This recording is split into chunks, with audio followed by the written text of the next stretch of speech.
The test is in 4 parts: Part 1, Part 2, Part 3, and Part 4. Now look at Part 1. Part 1. I'm hoping to rent an apartment from September when I begin here, and I'd really like some advice on where to rent and how to rent a place. First, you have some time to look at questions 1 to 5.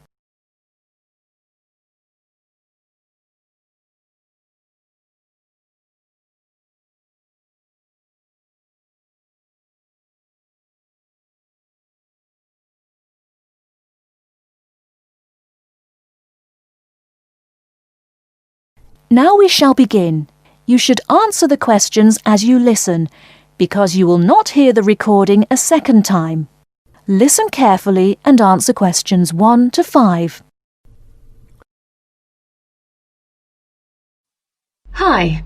Hello. How can we help you? Is this the Office of Institutional Real Estate? Yes, sir. My name's Alice Baum, and I'm a university housing supervisor. Oh, good. I wonder if you could help me. I'll certainly try, sir. I'm hoping to rent an apartment from September when I begin here, and I'd really like some advice on where to rent and how to rent a place.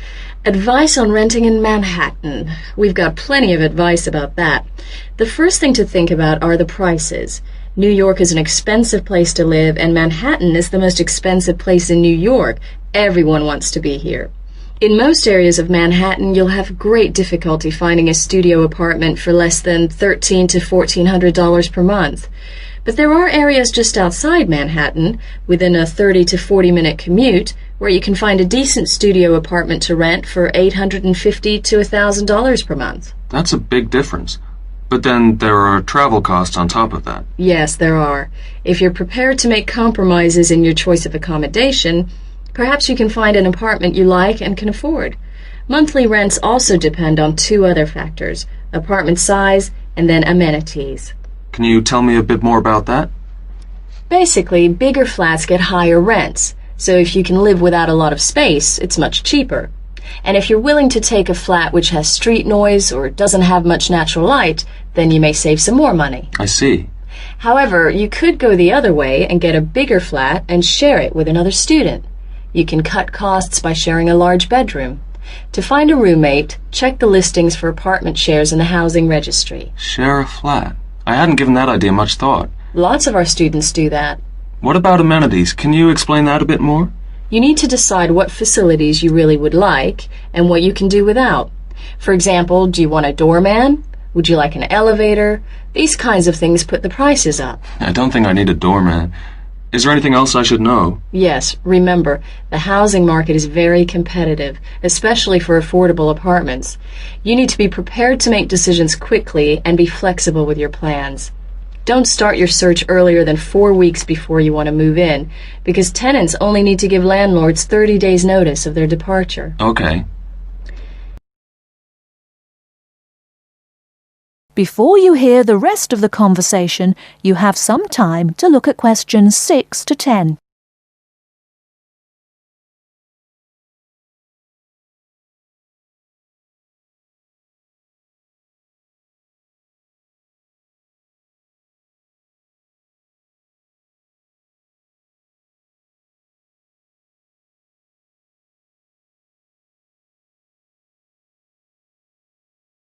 Now listen and answer questions 6 to 10. And make apartment hunting your life for 2 or 3 weeks. That should be enough time to get familiar with the market and find what you're looking for. What's the best way of finding a place?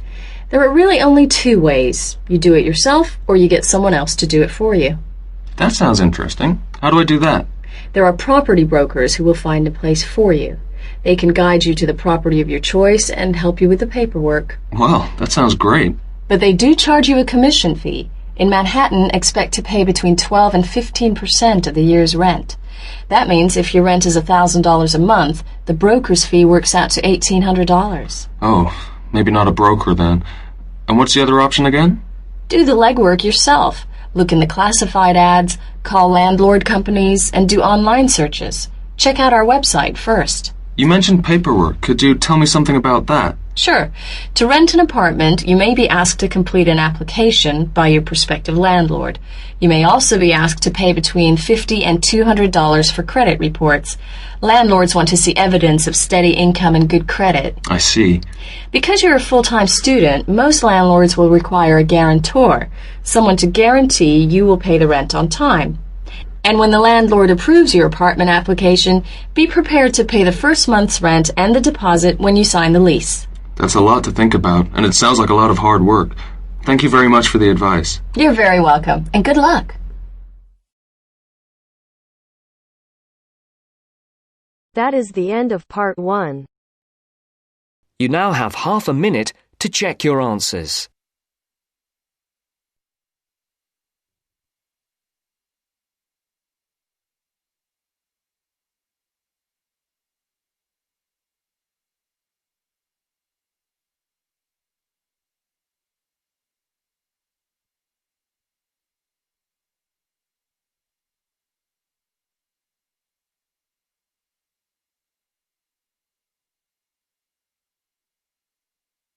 Now turns to part 2.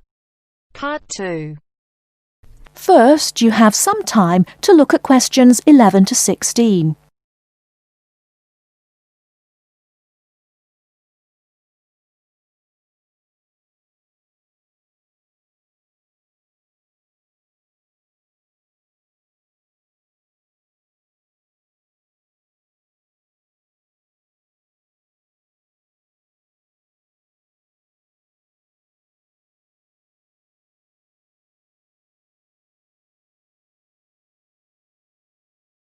Now, listen carefully and answer questions 11 to 16. Hello, welcome to the university. Let me introduce myself. My name's Helen Brown.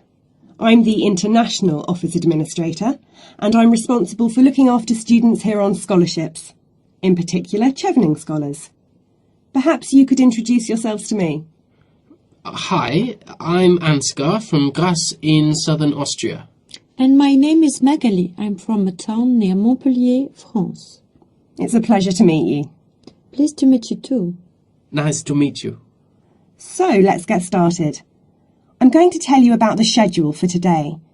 Today is your orientation day at the university, and it's going to begin in half an hour at 10 o'clock with a speech from the Vice-Chancellor welcoming you to the university. That's very nice. Where is it? It's in the main hall on floor 3. Okay, but how do we get there? From here, the International Office, go down the corridor, past the lecture theatre and student common room. Then you'll be at the main entrance and you'll see the lift to your left.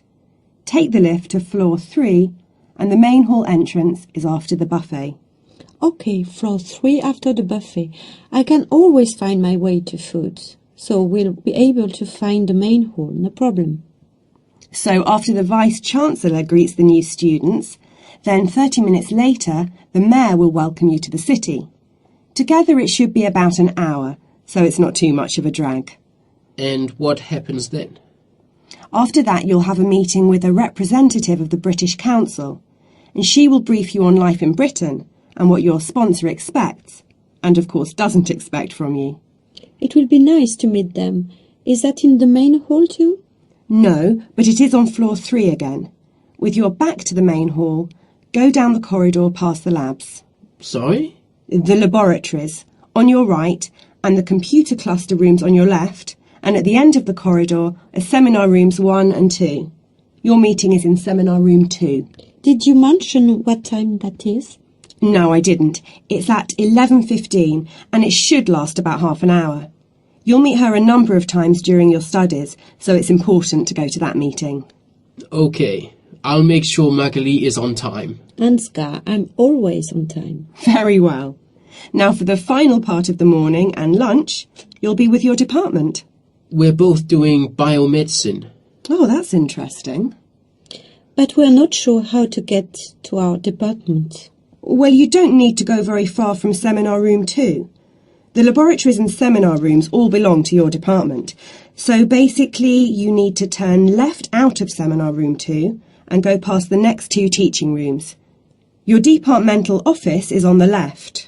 Will someone be there to meet us? Oh, but of course. At 12 o'clock, the course administrator will meet you at the departmental office and introduce you to members of staff and the head of department, Professor Heanue. Heanue? How do you spell that? Heanue. He will tell you about the department and your course, the coursework and academic life in Britain. Have you both got reading lists? Yes, I have. I'm afraid I haven't. You can get one at that meeting. Then finally, as it's your first day, you'll have lunch with the department staff in the refectory from 1 to 2. Oh, that's really nice. Great. There's just one more thing. In the afternoon, you have the chance to meet other international students in the main hall again. And you can ask them about their time at the university. That's from 2:30 onwards. I'm looking forward to that.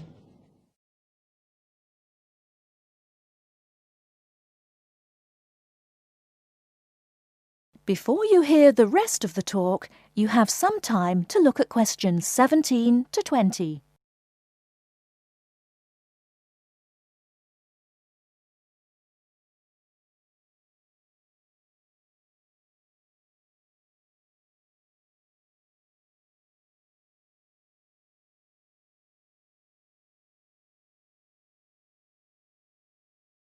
Now listen and answer questions 17 to 20. So you're thinking of opening a bank account with us? That's right. And you are an international student at the university? Yes, I am. And how did you hear about us? From Student Services. They gave me a list of banks near the university, and I chose this one because you have a branch near campus and a student advisor at the bank. Yes, I'm part of the student advice team. There are 3 of us here.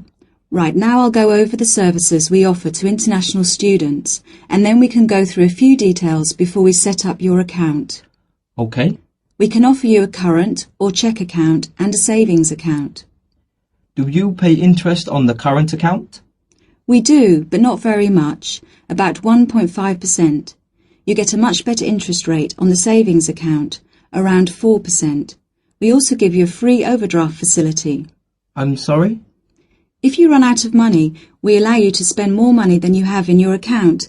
That's the overdraft. But you can only take out up to £100. If you need more than £100, then you must tell us before you take any more money out. I see. Now, once your current account is open, then you can set up direct debits for any regular payments you need to make. Could you tell me how that works? Well, for instance, let's take your mobile phone. You have to pay a certain amount every month for it. Yes. So you can tell us to pay that amount each month and we'll do it automatically for you. I see. As soon as your account is open, we will send you a debit card, which you must sign immediately and keep in a safe place. Then a day or 2 later, we'll send you a personal identification number. A PIN number? Yes, and you must keep the number secret. You can change it if you like when you use it for the first time, but if you change it, you must remember the number. If you forget or lose the number, then we have to send you out a new card and a number for security reasons. Okay. The next thing you could do is open a savings account. If you know you have to save a certain amount of money to pay your accommodation or course fees, we can open a savings account for you to put aside some money each week or month. How can I do that? You can manage your accounts in one of 4 ways. You can come into the bank here on the university campus and tell us what you would like to do, or you can call us on 08457 004 004 and instruct us what to do over the phone. That's 24 hours a day, 7 days a week. Alternatively, you can manage your account over the internet. I see.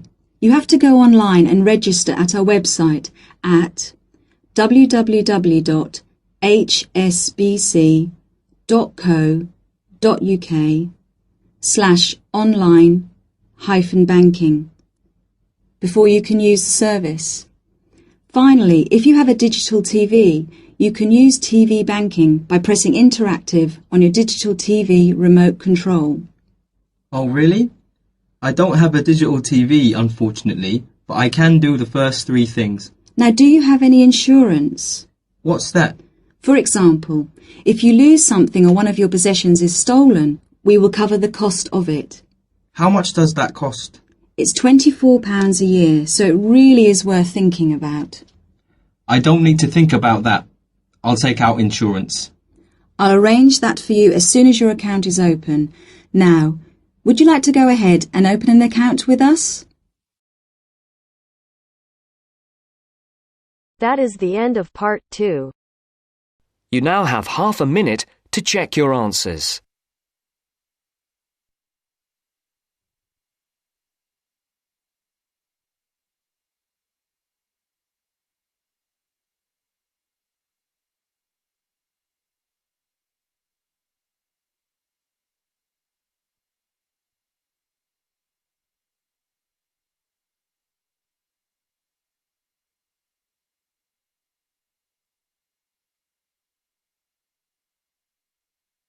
Now turns to part 3. Part 3. You will hear two business studies students, Evelyn and Mark, preparing for a seminar presentation. Before you hear the conversation, you have some time to look at questions 21 to 25.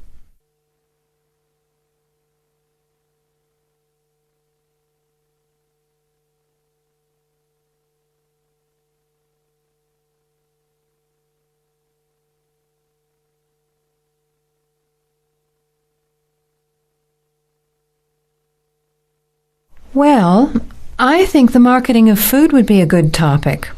I read a very interesting article the other day about the Canadian food market. I suppose everybody's interested in food, even if it's trying not to eat. Why Canada? I know that's where you come from, but isn't it just all North America, really? No, that's why I thought this article was interesting. Although lots of US companies are well established in Canada, and vice versa, there are still subtle differences between the two markets. It says here, the Canadian market is definitely not a northern clone of the US. I like that. And it says that if you understand these differences, it can have a big impact on successful food marketing. So I know that Canada has a big French-speaking population in Quebec. Is this what they're referring to? Not only French and English speakers, there are many different ethnic groups in Canada. It's really quite multicultural.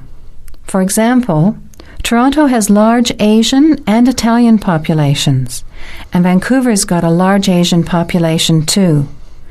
And because Canada's population is small, these groups make quite an impact, introducing new styles of cooking. So you can see lots of unfamiliar vegetables and things in the markets, and new restaurants are opening every day. It's great if you love trying out new foods, as many people do. Which kinds of food are becoming popular? Well, some Asian food, I'd say, has been popular for quite a while, like Chinese. But now, Southeast Asian restaurants are becoming very fashionable. Then there's Mediterranean, of course, such as Greek, Italian, and so on. But Caribbean and Mexican food is really taking off among young people these days. So are the supermarkets starting to stock the ingredients that are needed to prepare these foods at home? You know, all those unusual condiments and sauces. Yes, that's right. It's quite interesting going to the supermarket, isn't it? And noticing how they're introducing sections for foods of different nationalities. You can buy quite exotic products locally these days. The article mentioned that 80% of the Canadian retail market is controlled by 8 major national supermarket chains, so that when they introduce changes, they can happen quite rapidly. Okay. Well, how are we going to organise this seminar then? I made some notes on the trends in the Canadian market, about changing tastes, and also patterns for where food is consumed. I thought maybe we could summarize it into a chart or table, and maybe use the overhead projector to present it. Good idea. Maybe I could have a look for similar trends and tastes in Australia and the UK for comparison. Let's have a look at what you found. Before the conversation continues, You have some time to look at questions 26 to 30.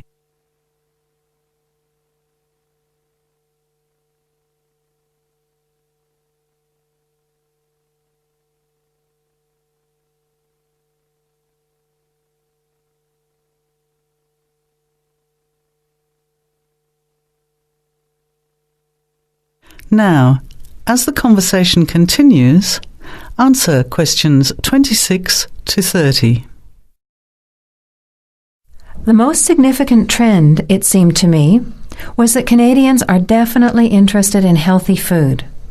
For example, did you know that salads are the third most commonly eaten food in Canadian restaurants? Really? What about organic food then? Is that becoming more popular? Yes, it's definitely moving into the mainstream compared to a few years ago. And a recent survey showed that 4 out of 5 shoppers said that they check the fat and nutritional information on the packet when they're deciding what to buy. What other trends did you find out? There's one change I noticed straight away when I was home last year in the meat department. You know, here the meat packaging says rump steak or 4-quarter chops and so on. Well, they discovered that most consumers these days didn't know what to do with these roasts and rounds and ribs. So the government approved a new naming system for cuts of meat, which is related to the required cooking technique.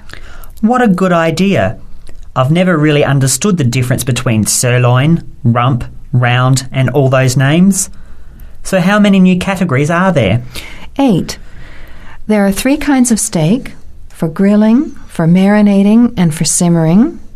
And then there's what they call quick-serve beef, for stir-fries, I suppose. And premium oven roast, pot roast and stewing beef.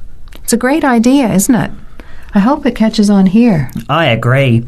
Any other trends that you thought were significant? Well, what's really interesting is what the article called mobile meals. In other words, more and more Canadians are eating meals away from home, but not just eating more junk food. They're projecting a 40% increase in snack food sales over the next 3 years, and the growth is coming from healthy snacks. You know, the ones that have less cholesterol and fat, such as muesli bars, health food bars, and those types of products. Apparently, in the food marketing jargon, they're called nutritious portable foods, which means healthy snacks. The other major trend is that young people are doing more of the food shopping these days, so marketing has to be aimed more at them, as well as more conventionally at the mother. Thanks, Evelyn. I think we'll have an interesting discussion about these trends and the comparisons with other English-speaking countries. I'll see if I can get some information about them to compare with yours, and meet you on Friday to put it together. See you then. Bye. That is the end of part 3. You now have half a minute to check your answers.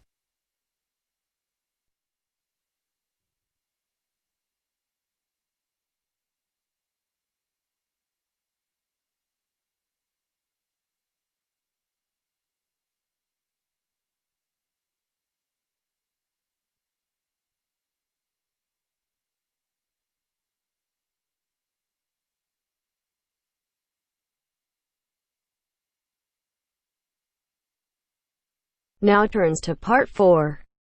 Part 4. You will hear a wildlife expert giving a talk to a group of bird lovers in the UK about a species called the tawny owl. Before you listen, you have some time to look at questions 31 to 40.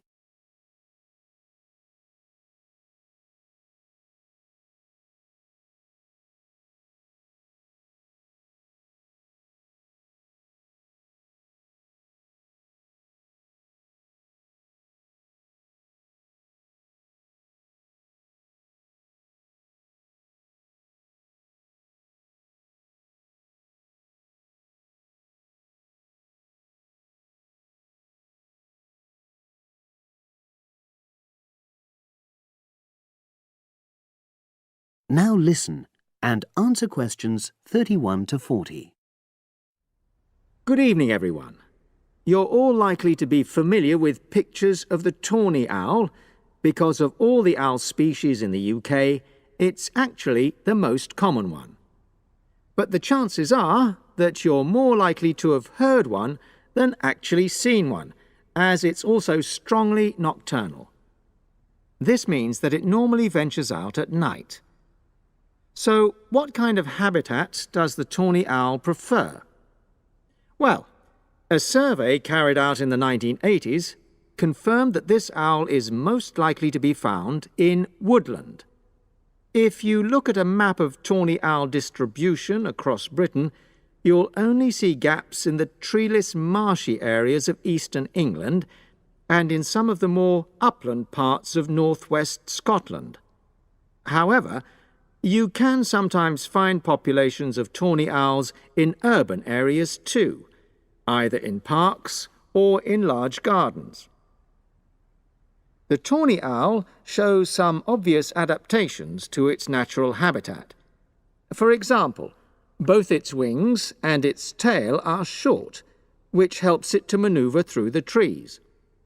Also, the bird's plumage is a mixture of brown and grey, and this provides suitable camouflage for when the owl perches up against a tree trunk. Then there are its large eyes. The tawny owl's visual capacities are considerably better than those of humans, and although it can't see in complete darkness, it's sufficiently well equipped to be able to navigate its way around woodland on all but the most overcast nights. Another factor that contributes to the tawny owl's success as a hunter is its excellent memory of the layout of different areas. If you combine this ability with the owl's strongly territorial and sedentary nature, most populations of tawny owl are sit-and-wait predators, you realize that it has a good opportunity to predict where prey might be found. Finally, as well as having large eyes, the owl's sense of hearing is excellent, and this helps it to locate potential prey as it sits on its perch.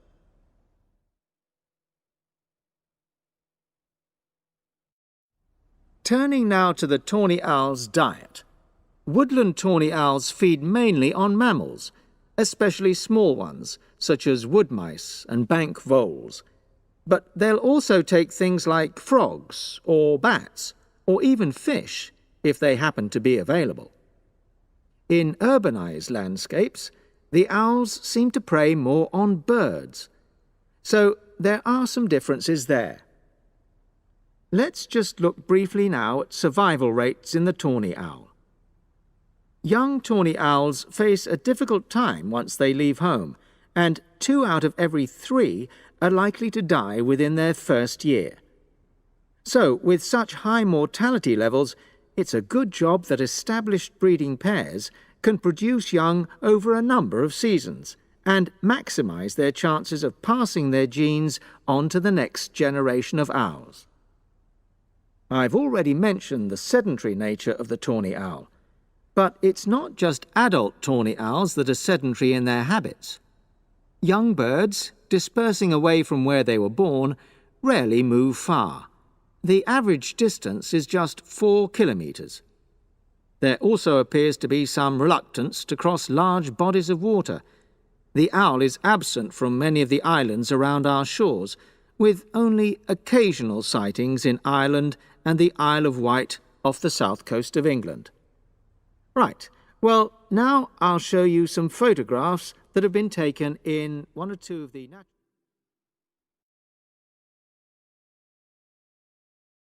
That is the end of part 4. You now have half a minute to check your answers.